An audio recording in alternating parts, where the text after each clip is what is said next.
오늘 우리가 함께 나눌 말씀은 주보에 기록된 것처럼 13문, 하이델베르그 요리문답 13문 19번째 시간으로 우리는 의를 만족할 수 없습니다. 이런 부분이에요. 질문을 보면 질문이 이렇게 되어 있습니다. 하지만 과연 우리가 스스로 이를 보상할 수 있습니까? 이렇게 질문되어 있고요. 답을 한번 읽어보실까요?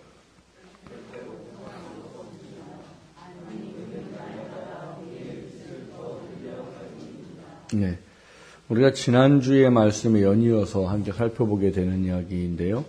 지난주에 우리는 12문을 통해서 이런 얘기를 살펴봤었습니다. 하나님의 의로운 심판에 의해 우리는 이 세상에서 그리고 영원히 형벌을 받아 마땅한데 어떻게 이 형벌을 피하고 다시 하나님의 은혜를 입을 수 있겠습니까? 이런 질문이었어요. 이 질문에 대한 답이 뭐였는가 하면 하나님께서는 자신의 의가 만족되기를 원하십니다. 따라서 우리는 우리 스스로든 아니면 다른 이에 의해서든 죄값을 완전히 치러야 합니다. 이런 이야기였어요. 그러니까 하나님은 공의하신 분이기 때문에 이 죄에 대해서 심판에 대해서 그냥 묵과하지 않으신다는 거예요. 그래서 형벌을 반드시 해결을 해야 되는데 이 형벌을 해결하는 하나님의 은혜를 입어야 되는 문제에 대해서 뭐라고 얘기했느냐 하면 우리 스스로가 해결하든지 아니면은 누가 대신 해결해 주든지 이 두 가지 외에는 해결받을 수 있는 방법이 없다는 거예요. 그래서 지난주에 우리 스스로가 해결할 수 없기 때문에 뭐를요? 하나님이 예수 그리스도를 대속의 십자가를 죽게 하시며 우리에게 구원의 은혜를 베풀어 주신 그 놀라운 것에 대한 부분들을 우리가 지난주에 한번 살펴봤었습니다. 오늘은 그 이야기랑 좀 연이어서 나오는 얘기예요. 뭐냐 하면 답이 12문에 두 개였죠. 스스로 해결하든지 아니면 어떻게 해요? 누가 대속을 해주든지 이거예요. 근데 스스로를 해결할 수 있느냐? 이 질문에 대해서 이제 오늘 살펴보는 건데 13문에 보면 과연 우리가 스스로 이를 보상할 수 있습니까? 라는 거예요. 답은 절대로 보상할 수 없습니다. 우리가 날마다 우리의 빛을 더 늘려갈 수밖에 없기 때문입니다. 라고 이야기하는 거예요. 우리가 제가 지난 시간에 그런 말씀 드렸습니다. 스스로 해결할 수 있는 방법이 있다고. 스스로 해결할 수 있는 방법은 뭐예요? 지옥 가서 형벌 받는 거라고요. 근데 그거는 해결이에요? 해결이 아니고 그냥 죄에 대한 대가에 그 결국을 맞이하는 것뿐이에요. 여기서 말하는 우리가 스스로를 보상할 수 있습니까? 해결할 수 있습니까? 하는 문제는 이 땅에 우리가 살아있는 동안 이 지옥의 형벌을 가지 않고 우리가 스스로 해결할 수 있는 어떤 방법이 있느냐 이런 부분이에요. 근데 그거에 대해서 답이 뭐라고 되어 있는가 하면 절대로 보상할 수 없다는 거예요. 근데 이 이야기를 왜 하는가 하면 사람들이 이 죄에 대한 문제로 인해서 지옥의 형벌을 갈 수밖에 없는 이 결과에 대해서 우리가 보상으로 해결한다라는 차원의 문제는 유대인들이 율법으로 말미암아 이 죄를 해결받고 영원한 생명을 얻을 수 있다라는 그 사고 방식이 계속해서 이어오기 때문이에요. 그리고 성경에서 말한 오직 믿음으로만이라는 구원의 은혜를 이 카톨릭과 또 잘못된 이단들이 우리가 행함으로 구원을 받을 수 있다라는 어떤 잘못된 이 의식들을 계속해 온 것에 대한 사람들이 온전하지 못한 그 이야기에 대한 부분들을 우리가 해결해야 되는 것을 말하는 겁니다. 그러니까 자력구원이라고 말해요. 우리가 행위에 및 행위로 말미암아 구원을 이룬다라는 것을 자력구원이라고 말해요. 믿어야 구원받습니다. 하지만 행함이 필요합니다. 이게 참 교묘한 이야기예요. 이게 믿음을 가지고 있으면서 행함의 중요성을 강조하는 것처럼 들리지만 사실은 자력구원을 이야기하는 거예요. 우리가 자력구원, 우리가 소위 말하는 자력구원이라고 말하는 걸 왜 우리 교단은 그걸 인정하지 않는가 하면 우리가 내가 구원에 어떤 영향력을 미칠 수 있다라고 말하면 그 구원에 대한 주권은 하나님께 있지 아니하고 사람한테 있게 되기 때문에 그렇습니다. 이 이단으로 정제되었던 이 알미니안이라는 사람이 있어요. 이 사람이 주창한 게 우리가 이제 흔히 알미니안주의라고 말하는데, 이 알미니안이라는 사람은 죄로 말미암아 죽었다는 개념의 의미를 어떻게 이해했는가 하면 그로기적인 상태다라고 이해를 해버렸습니다. 예전에도 권투가 있었단 말이에요. 이 헬라 문화 시대에도. 여러분 잘 알죠? 올림픽이 어디서부터 왔어요? 헬라 시대부터 온 거예요. 어느 날 갑자기 생긴 게 아니고 예수님 그 당시 때부터 올림픽이라는 게 있었단 말이에요. 근데 올림픽은 그때는 여자는 관람을 할 수가 없고 참가도 못했어요. 왜? 남자들이 다 벗고 운동을 했거든요. 남자의 몸이 가장 아름다운 거다라고 인식을 해서 다 벗고 운동을 했단 말이에요. 그래서 여자들은 관람도 할 수 없고 참가도 할 수 없어요. 근데 거기에 사람들 인기 종목 중에 하나가 뭐예요? 이 남자들은 참 치고박는 걸 참 좋아해요. 요즘에는 권투 잘 사람들이 안 보고 이제 이종 격투기 이런 거 좋아하긴 하는데, 그러니까 그때 당시에도 권투가 있었습니다. 그래서 사도 바울이 날마다 나를 말씀에 쳐서 복종한다라고 치다라는 단어가 주먹으로 눈 밑을 때리다 이런 단어예요. 이 권투 용어예요. 그러니까 여기를 맞으면 어떻게 될까요? 카운터 펀치라고 하죠. 카운터 펀치.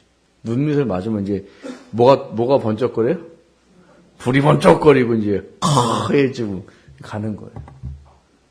그 사도 바울이 날마다 나를 쳐서 복종한다는 얘기가 이 카운터 펀치를 얘기하는 거라고 그래요. 그러니까 이 헬라 시대 때에도 올림픽이 계속 있었고 또 이것 때문에 문제 해왔단 말이에요. 그래서 그 사람들이 그로기라는 걸 알아요. 그로기. 그로기가 뭐냐면 이제 싸울 수 없는 상태까지 얻어맞아가지고 이제 항복할 직전에 있는 상태를 그로기라고 말해요. 근데 이 알미니아라는 사람은 이 죄로 말미암아 죽었다는 성경의 이야기를 그로기로 이해했어요. 그로기. 근데 그로기는 죽은 거예요? 안 죽은 거예요. 뭘 할 수 있을까요? 이게 뭐예요? 네, 이거 수건 여기 축구라네. 그 권투 옛날에 보면 뭐예요? 그 매니저들이 이렇게 하다가 선수가 이제 위험할 것 같으면 밖에서 수건 던지잖아요. 그럼 뭐예요? 포기. 선수가 포기 안 해도 포기를 해주는 거죠. 그래서 그로기에는 이게 죽은 상태가 아니에요. 그래서 알미니안이라는 사람은 죄로 말미암아 죽었다는 거를 그로기로 보았고, 그래서 뭐라고 했느냐? 예수님이 구원을 이루어 놓으셨다 다. 그런데 하나님이 이렇게 자유의지를 줬기 때문에 그 자유의지를 가진 우리들이 복음이 전달될 때 어떤 사람은 의지로 그거를 받아들이면 구원 받는 거고, 의지로 그거를 거부하면 그건 구원 못 받는 거다. 이렇게 얘기를 해버렸어요. 그게 자력구원이에요. 자력구원. 근데 그렇게 되면 문제가 뭐가 될까요? 구원의 주권은 하나님한테 없고 사람한테 있는 거예요. 하나님은 모든 사람에게 구원을 베풀었는데 내가 받고 싶어서 그거를 받아들이면 구원 받는 거고, 난 받기 싫어라고 거부하면 구원 못 받는다는 거예요. 근데 이 알미니안이라는 사람이 왜 이단으로 정죄됐을까요? 로마서에 보면 우리 스스로는 그걸 할 수가 없습니다. 죄로 말미암아 의에 대해서 죽었다고 표현하고 있단 말이에요. 왜 예수님이 성경이 죄로 인해서 죽었다고 말하는가 하면 죽은 거는 뭘 못해요? 반응을 못해요. 제가 월화 그 노예 체육대회 때문에 갔다 와서 지금 제 몸이 망신창이거든요. 운동을 하도 안 했는데 제가 젊다고 월요일 날 와서 연습해라서 연습하고 화요일 날 했더니 지금 막 걷는 것도 힘들고 입안이 다 헐고 지금 난리가 났어요. 근데 제가 제일 어리거든요, 노예에서. 그 운동도 잘 못하는데 족구랑 배구랑 해야 돼서 그 족구랑 배구를 하고 왔단 말이에요. 근데 제가 발이 개발이에요. 그 족구를 하면 내가 원하는 대로 공이 가지 않아요. 그래서 오면 할 수 있는 게 머리로 이제 공 받아주는 거예요. 그때 사모님들이 목사님 머리 벗겨져요, 그만해요, 막. 근데 만약에 저는 대머리에 대해서 별 그게 없어요. 저보고 못하고 가발 쓰라고 난 답답해서 싫다고 외모에 대한 별 의미가 없어요, 저는. 근데 만약에 제가 대머리를 수치스럽게 여기는데 누가 저한테 계속 와가지고 목사님 머리 벗겨서 좀 안타까워요. 이런 말 들으면 어때요, 제가? 속에서? 뭐가 맥히겠죠. 근데 대머리인데 죽은 사람이에요. 그 사람 배워 가서 요 대머리 어떡하나, 요 대머리 어떡하나 그러면 반응해요? 죽으면 반응을 못하는 거예요. 성경에서 말하는 우리가 의에 대해서 죄로 말미암아 죽었다는 이야기는 우리가 구원, 그것에 대한 값을 해결할 수 있는 방법이 없다는 얘기예요. 근데 알미니아인 사람은 자유의지가 있고 죽은 게 그런 개념이 아니다. 예수님이 구원을 이루어 놓으신 거를 받아들이고 받아들이지 않고의 선택권이 우리한테 있다. 이래서 알미니안이 뭐가 됐어요? 이단이 됐어요. 그 알미니안주의를 이어가는 게 자력구원입니다.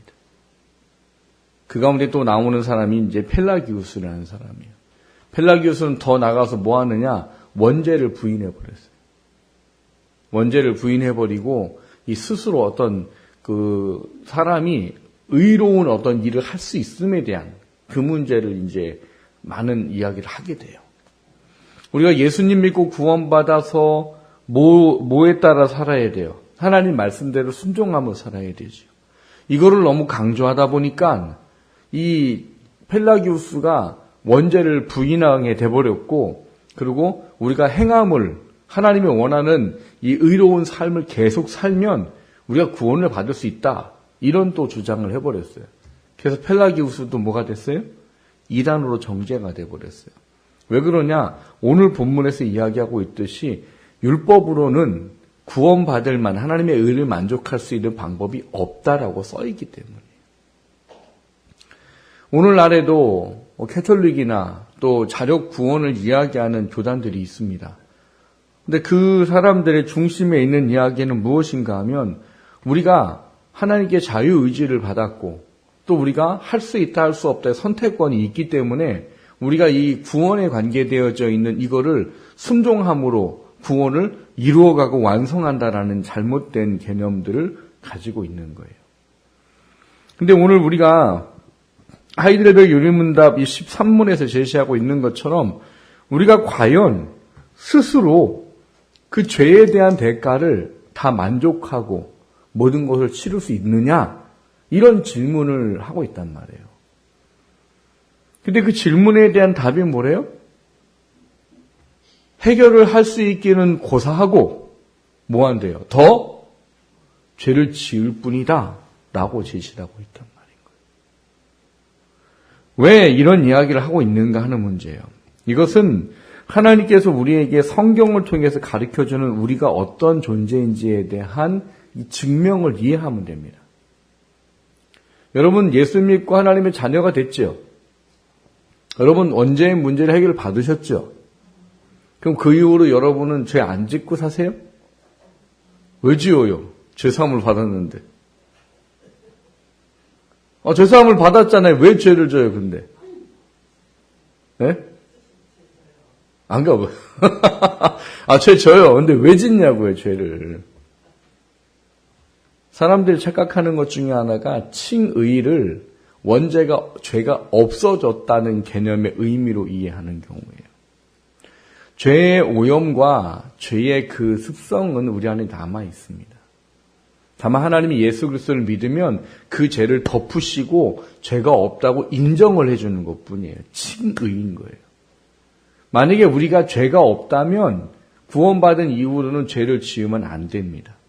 왜? 죄가 없는 것에서는 죄를 지을 수가 없어요. 우리는 의롭다고 칭함을 받은 것이지 죄가 완전히 없어져갖고 깨끗한 존재가 된 게 아니에요.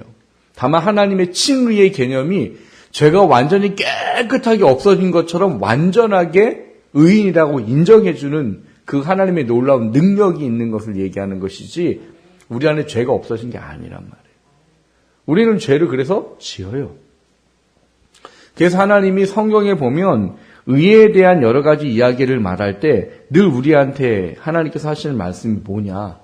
우리는 온전히 의로울 수 없는 존재다 이런 거예요. 그래서 시편에도 보면 우리가 뭐라고 말씀하세요? 내가 너희의 죄를 너희 죄가대로 갚지 아니한다 이렇게 말해요. 이야기는 죄 져도 괜찮다는 얘기가 아니에요. 내가 너희들 죄 져도 그냥 그 죄 상관없다고 해줄게 이런 게 아니에요.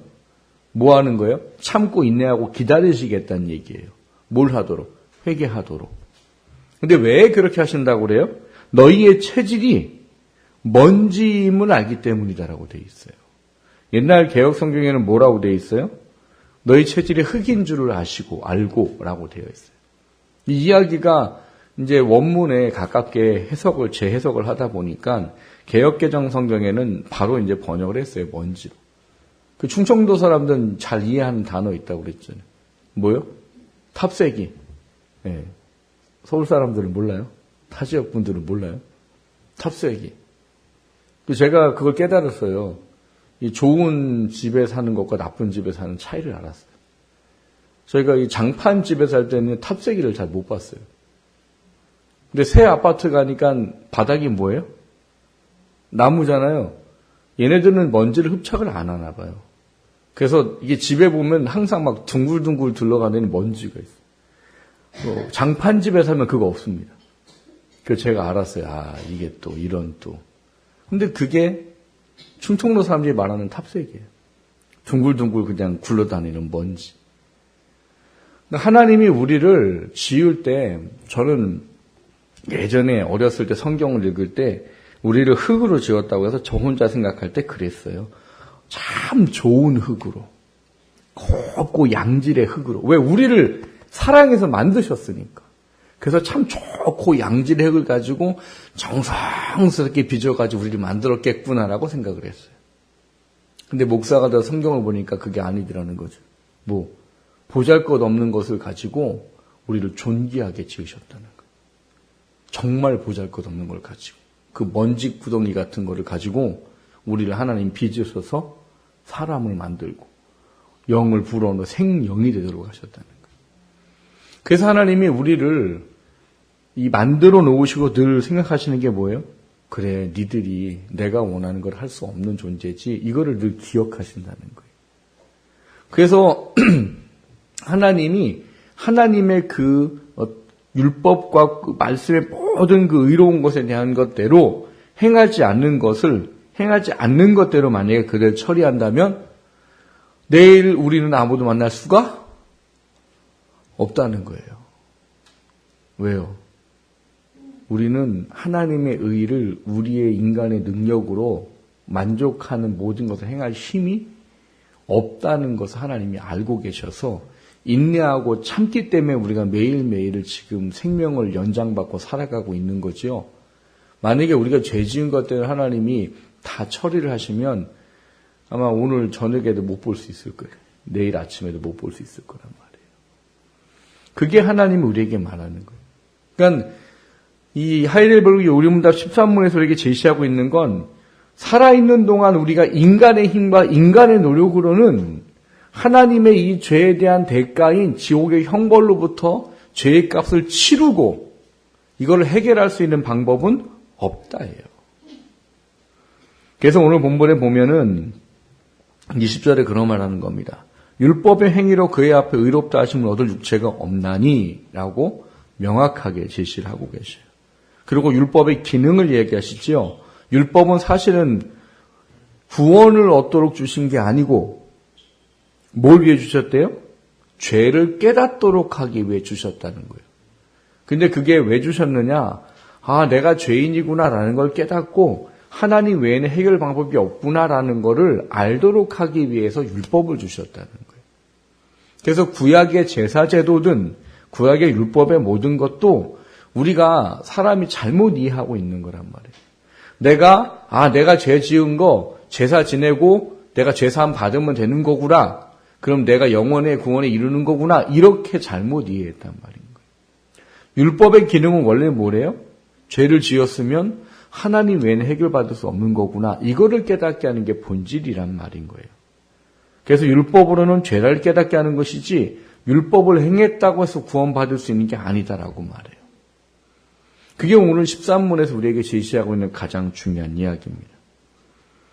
이 중요한 이야기가 우리한테 이해가 되어져야 되는 건 뭐냐? 우리가 어떤 존재인지를 우리가 더 깊이 알아가야 된다는 이야기예요. 많은 사람들이 내가 받은 구원의 은혜가 얼마나 대단하고 놀라우냐, 이 문제에 대한 것들을 잘 이해하고 그거를 깨닫지 못해서 하나님의 은혜가 얼마나 크고 대단하고 놀라운지를 잘 이해하지 못하는 경우들이 있어요. 지난번에도 그런 얘기 드렸잖아요. 모태신앙이 못해신앙 되는 이유가 뭐라고요? 구원받은 이게 얼마나 놀라운 은혜인지를 잘 느끼지 못해서인 거예요. 이게 잘 깨달아지지 못해서인 거예요. 여러분, 오늘 본문에서 우리에게 제시하고 있는 게 뭐래요? 행위로는 아무도 하나님 앞에 의롭다함 받을 육체가 없다는 거예요. 근데 그 말은 결국 뭐예요? 죄의 문제를 해결할 방법이 인간으로서는 없구나, 이런 얘기란 말인 거예요. 뭘 해도 죄사함 받을 수 없다는 얘기. 왜냐하면 죄는 누가 심판을 하세요? 하나님이 하시죠. 하나님이 죄를 심판을 하시는데 하나님께서 이 죄가 무엇인지를 알도록 해준 유일한 분이 하나님이시고 그것대로 심판할 분이 하나님이세요. 근데 하나님을 아는 사람들도 그 율법의 행위를 가지고 성경에서 제시하고 있는 건 의롭다 받을 수 없다는 거예요. 그럼 하나님을 모르는 사람들은요? 더더군다나 해결받을 방법이 없지요. 왜요? 율법을 통해서 죄를 알고 하나님께 나아올 수 있는 은혜를 입은 게 유대인들이고 그리고 율법으로 말미암아 하나님의 은혜 가운데 있을 수 있도록 베풀어 주신 그것을 소유한 그 사람들은 하나님께 나아올 수 있었어요. 그래도. 그런데 이거를 전혀 모르는 사람들, 우상을 섬기고 하나님을 모르는 사람들은 죄가 죄인지도 모르고 살고 있으면서 그냥 이렇게 살면 되는구나 라고 생각하고 산다는 거예요. 그 사람들은 뭘 못해요? 하나님 앞에 나아오지 못합니다. 회개라는 걸 할 수가 없어요. 그러니 그 사람들은 그냥 지옥의 형벌인 거예요. 그러니까 이거든 근데 문제는 인간의 힘으로 의지로 해결할 수 있는 죄사함은 없다는 거예요. 성경이 우리가 가르치는 은혜는 결국 그런 거예요. 도저히 이 지옥의 형벌을 해결할 수 있는 방법은 이 땅에 있는 인간에게는 없구나예요. 이 땅에는 인간이 가진 것으로는 해결할 방법이 없구나예요. 이게 우리한테 왜 중요한가 하는 문제예요. 이것이 우리에게 중요하게 이해되어지는 이유는 우리가 그 뒤에도 이제 계속 살펴보게 되겠지만 이 죄에 대한 문제 해결할 수 있는 유일한 방법은 우리한테 있지 아니하고 누구한테 있어요? 오직 예수 그리스도 하나님 아버지밖에 없다는 거예요. 그리고 놀라운 건 그게 뭐예요? 12문에 이야기하고 있듯이 대속 누군가 대신해서 그거를 갚아줄 수 있다면 그 문제에 대해서 어떻게 한다는 거예요? 죄사함을 받도록 하는 은혜가 사람에게 나타나게 된다라는 사실들을 우리에게 계시해 주는 겁니다. 성경은 단 한 차례도 행함으로 구원받는다고 말하지 않아요. 우리가 그렇게 오해할 수밖에 없는 성경의 여러 가지 몇 구절들을 잘못 이해했기 때문에 행함으로 구원받는 것이라고 주장을 하는 사람들이 있을 뿐이지 그러나 그 성경을 원래 기록한 본질과 목적에서 보면 행함으로 구원받는다고 기록된 성경 구절은 단 한 구절도 없습니다. 앞서 말씀을 드렸던 알미니안이든 펠라기우스든 그 사람들도 결국은 인간의 어떤 선함, 인간의 어떤 건 할 수 있는 어떤 그 가능성, 이 문제에 다시 초점을 잘못 맞추어서 성경의 이야기를 흐려버린 그 결과인 거예요. 그건 오늘날도 마찬가지입니다. 하나님은 우리에게 늘 원하시는 게 뭐냐? 하나님의 은혜를 알라는 거예요. 은혜. 그 은혜가 뭐예요? 우리 스스로는 죄의 문제를 해결할 수 있는 방법이 절대로 없습니다. 여러분 아무리 율법이라고 말하는 모든 걸 행해도 우리가 구원을 온전히 행위로 구원받을 수 없다라고 성경이 왜 제시하고 있는가를 알면 돼요. 그럼 뭐라고 말합니까? 99가지의 율법을 지켜도 단 한 가지를 어기면 전부를 어긴 것과 똑같다라는 게 하나님의 판단이에요. 만약 뭐로 구원을 이야기한다면요? 율법을 지킴으로. 너희들이 율법을 다 지켜서 구원받는 다음에 그러면 너희들이 99가지를 지켰었다 하더라도 하나를 어기면 앞에 있는 거 지킨 건 의미가 없는 거야. 이 개념이란 말이에요. 제가 행위구원자 된 이야기를 제가 열을 내면서 하는 얘기는 그런 거예요. 도대체 뭘 가지고 인간의 구원을 얘기하겠다는 거냐고요, 행위를. 제가 그분들을 묻고 싶은 게 그런 거예요. 뭐 행해야 되냐고. 어떤 거 행해야 되냐고. 그러면 어떤 거는 해도 되냐고, 안 해도 되냐고. 그 판단은 누가 할 거냐고. 성경엔 그 얘기가 없어요, 절대로. 그럼 그건 누가 또 판단하겠어요? 사람들이 또 만들어내겠죠. 그러니까 행위구원을 말하는 그런 어떤 목사님들이 제일 많이 말하는 게 뭐예요? 10계명이에요. 주일 안 지키면 지옥 간다. 어떻게 그렇게 지켜가지고 천국 가냐고. 11조 안 하면 지옥 간다. 착한 일 안 하면 지옥 간다. 어떻게 착한 일 안 하고 어떻게 예수님을 안다고 천국에 갈 수 있냐고. 성경은 어디에도 예수님을 닮기 때문에 구원한단 말이 없어요. 구원받은 자는 예수님을 닮아야 된다고 돼 있지 예수님을 닮기 때문에 구원한다는 말이 없다고요. 성경에 어떤 것도 사람의 행위로 구원을 받을 수 없다는 거예요. 죄를 더할 수밖에 없다는 거예요. 사람은 인간의 연약한 모습은 죄를 더할 수밖에 없지 죄를 해결할 수 있는 방법은 없다는 거예요. 그래서 오늘 본문의 23절에 뭐라고 되어 있어요? 모든 사람이 죄를 범하였음에 하나님의 영광이 이루지 못하더니 라고 말하는 거예요. 인간은 구원을 이룰 수 있는 스스로 해결할 수 있는 이 세상의 방법은 없습니다. 그래서 이게 은혜인 거예요. 왜 믿음을 선물이라고 말해요? 여러분 1원이라도 주고 사면 산 거지 선물이 되지 않아요. 여러분 누가 여러분에게 선물을 주러 갖고 왔어요? 근데 여러분이 그 선물을 주는 사람한테 아유 내가 그냥 받기 좀 미안하니까 내가 한 1,000원 줄게. 1,000원 너무 싸면 내가 너무 이렇게 막 대단한 걸 나한테 너무 미안하잖아. 내가 10,000원 줄게. 그럼 그 사람이 고마워요 그래요? 승질나서 선물도 뺏어갈 거래요? 선물은 왜 줘요? 여러 가지 마음 때문이잖아요. 사랑하는 마음이라든지 고마운 마음이라든지 뭐 어떤 이런 이 사람에게 주고 싶은 마음 때문에 뭐 하는 거예요? 내 마음을 담아서 거저주는 게 선물이에요. 근데 그거 받는데 그냥 받기 미안하니까 10,000원 줄게. 그럼 그거 좋아할 사람이 없어요. 그리고 만약에 이 사람이 받았다고 치자고요. 그럼 이게 선물이 돼요? 주고 사는 거예요. 뭐 그럴 일은 없겠지만 나중에 이제 이런 사람이 이런 얘기할 수도 있죠. 내가 예전에 너 선물 주지 않았냐고. 그럼 뭐라고 말해요? 야, 내가 내 10,000원 주고 샀잖아. 할 말이 없어요. 근데 구원은 그래서 하나님 뭐라고 말해요? 육체로 자랑하지 못하도록 하기 위해 믿음의 선물로 주었다라고 말해요. 행위로는 구원받을 수 없나니 믿음으로 말미암은 선물이라고 말합니다. 그래서 성경은 우리에게 뭘 가르쳐요? 스스로는 죄를 더할 뿐이지 죄를 해결할 수 있는 방법이 이 세상에는 없다는 거예요. 그게 은혜예요. 우리가 뭘로 그래서 이 지옥의 형벌을 해결할 수 있습니까?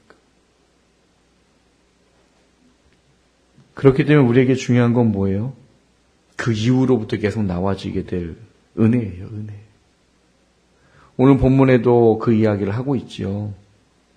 죄를 모든 사람이 범했기 때문에 해결할 수 있는 방법이 없어요. 그래서 24절에 보면 그리스도 예수 안에는 속량으로 말미암아 하나님의 은혜로 값 없이 의롭다 하심을 얻은 자 되었느니라. 이게 우리가 믿는 구원이에요. 우리가 믿는 구원이 아니라 성경이 말하는 구원이에요. 사랑하는 성도 여러분, 우리가 하나님의 은혜를 왜 감사할 수밖에 없는지 다시 한번 깊이 돌아보십시오. 절대로 우리가 해결할 수 있는 방법이 없기 때문에 그 절대로 해결할 수 없는 걸 하나님이 사랑하는 아들 이 땅에 보내셔서 인간의 모습으로 죽게 하시고 그분을 믿도록 하신 그 방법 하나만으로 구원을 이루시는 그 은혜가 우리 가운데 있기 때문에 우리가 지금 여기서 예배를 드리고 있는 겁니다. 이것이 우리 안에 좀 크게 느껴지도록 하나님께 좀 구하십시오. 이 구원의 대속의 은혜가 우리를 주관하고 우리 안에 채워지지 않으면 우리는 진짜 하나님 앞에 감사할 수가 없습니다. 그리고 진짜 구원의 은혜가 얼마나 크고 놀라운지를 모르면 우리는 절대로 하나님의 나라를 온전히 소망할 수가 없습니다. 성경은 분명히 얘기합니다. 인간 스스로는 하나님의 의를 만족할 수 있는 방법이 없다고.